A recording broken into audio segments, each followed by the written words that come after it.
एक दिन की बात है। एक गधा हरे भरे मैदान से घास चरकर लौट रहा था। उसकी मुलाकात बाघ से हो गई। बाघ ने पूछा, क्यों गधे, हरी हरी घास चरकर आ रहे हो? गधा तुनक कर बोला, घास हरी नहीं नीली होती है। क्या कह रहे हो गधे, घास हरी होती है। बाघ बिगड़ कर बोला। दोनों में बहस होने लगी। कोई अपनी बात से पीछे हटने को तैयार नहीं था। काफी देर बहस करने के बाद भी परिणाम न निकलता देखकर बाघ बोला, ऐसा करते हैं, जंगल के राजा शेर के पास चलते हैं। वही फैसला करेंगे कि हम दोनों में से कौन सही है और कौन गलत। गधा राजी हो गया। दोनों शेर के पास पहुंचे। शेर उस समय खा पीकर सोने की तैयारी में था। दोनों को अपने पास आया देखकर शेर ने पूछा, क्या बात है, इस समय कैसे आना हुआ, और वो भी एक साथ? बाघ के कुछ कहने के पहले गधा बोल पड़ा, वनराज, बाघ कहता है घास हरी होती है, मैं कहता हूँ नीली। अब आप ही फैसला करें।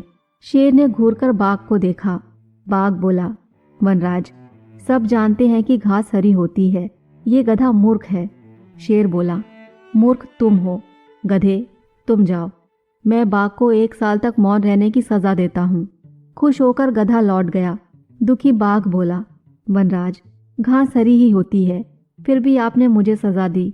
शेर बोला, मैंने तुम्हें इसलिए सजा नहीं दी कि घास हरी होती है या नीली, घास तो हरी ही होती है। किसी के नीला कह देने से वो नीली नहीं हो जाएगी। गधा तो मूर्ख और कम अक्ल है, लेकिन तुम तो समझदार हो, फिर भी व्यर्थ की बात में उस मूर्ख से उलझकर अपना समय बर्बाद किया। उसके बाद वो व्यर्थ की बहस मेरे पास लाकर मेरा समय बर्बाद किया। ये सजा इसलिए है।